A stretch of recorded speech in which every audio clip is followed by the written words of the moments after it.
It's a story we told you about last week. Israel has just passed a new law that bans skinny models, models that pretty much look anorexic.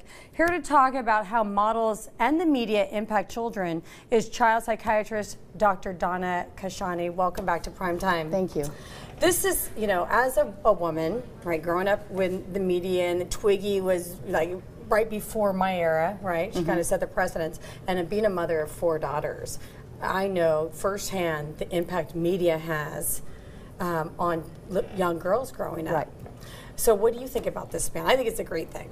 I think it is too. I mean, it's always fascinating to women when we're in the office and they're asking me, what weight should I be? I tell them really at 5 foot you should be 100 pounds and then 5 to 7 pounds per inch thereafter.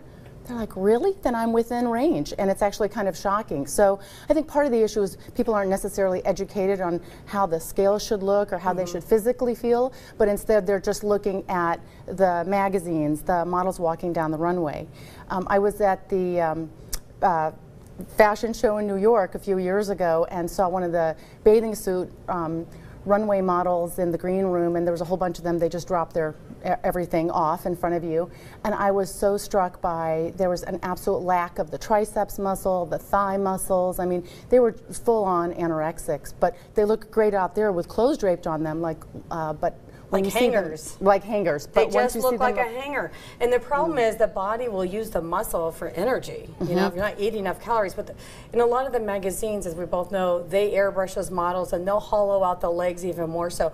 And young girls, they think that's what we're supposed to look like. I mean, we're glamorizing this look as America is, right, on television and print. Yes. And it's just not, it's not a healthy image. It's not, it's just horrible, I think, what young girls, you know, think that they need to achieve this type of look that is just, you couldn't get any more unhealthy, if you ask me. Well, and it starts at an early age. Actually, studies they've done on 3-year-olds have shown that if you show them people that are overweight versus the very thin, they say that the overweight people are mean versus the thin people are nice. That's as early as age 3.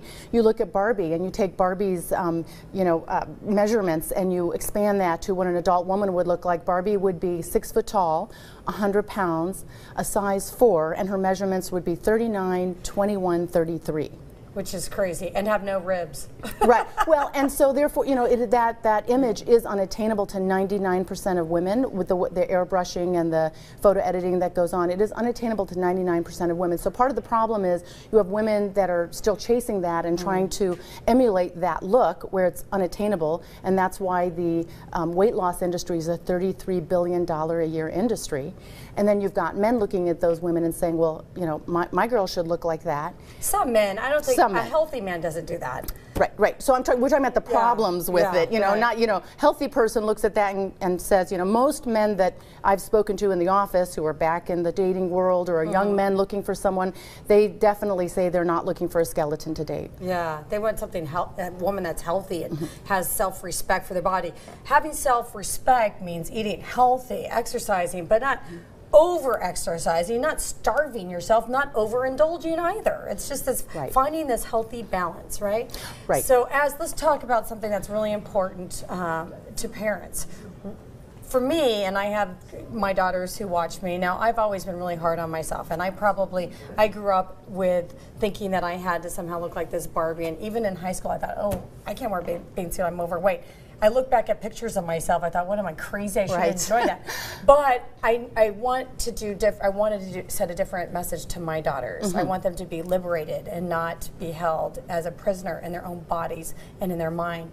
So you know, and granted, I have 4, so I have a lot of time to do this with my little ones. I know I have to watch what I say if I talk about diet or feeling like I'm overweight, because the mother has such a great influence on the daughter, right? Yes, and you know, again, you look at 11 to 13-year-olds, half of them say that they feel like they should lose weight, that they're overweight.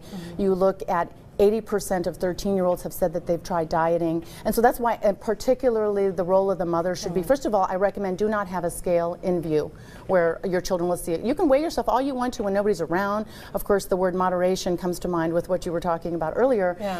But, you know, I definitely think a mother should not be saying things like, how do you think I look in this outfit? I definitely need to lose weight. Oh, I'm bloated. Should I wear these pants because they make me look too big in the behind? You know, those kinds of things. It is really, really important. It's hard not to do that because I made the mistake with the first 2 daughters, and I'm learning my lesson with the second 2 daughters. Sorry, daughters.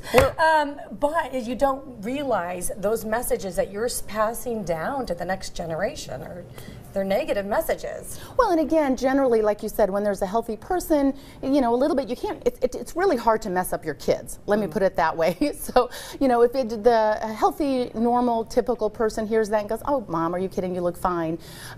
Whereas if you've got a person who's predisposed to some anxiety, if you're predisposed to anorexia, around a lot of girls with bulimia, which is pretty common in the college environment, then it's a problem. So you've got about 1 in 200 girls have a diagnosis of anorexia, and about 5 in 200 girls have a diagnosis of bulimia.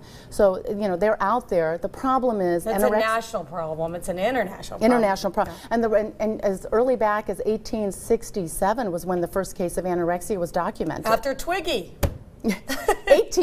1860s. Oh, well, so way back. So back when they were wearing the corset so tight, women were passing out. Exactly.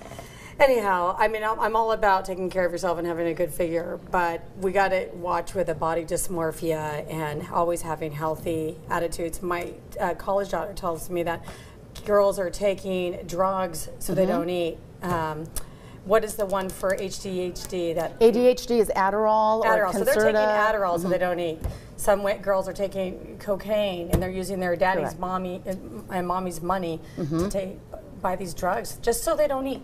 I actually tell kids, if you have Adderall and it's prescribed to you, don't have it in your backpack where it sounds like a tic tac as you're walking. I can't tell you how many kids have come back mortified that their prescription has been stolen out of their bag because of it. So Adderall does decrease appetite. However, it's got a lot of other potential side effects, and those kids don't know it can predispose them, let's say, to depression. It can make them more anxious. It can increase their heart rate, cause increased sweating. I mean, it has its own set of crazy. It has its own potential set of problems. But the other big problem is using laxatives and diuretics, and so those girls can pass out. And the chronic laxative use, one of the major problems there is the bowels stop functioning. They become dependent on the laxative, so you might look a certain way for a few years, but you will have a lifetime of chronic constipation, and that has its own set of issues. That sounds fabulous, all to achieve this look that is not even real. Correct. But anyhow, this is a great step into having a future of healthy, strong, empowered young women. And I love it. And men, both. That's right. All right. Thank you, Donna. Thank you for all your great tips. And always love having you on Primetime. We have to take a quick break.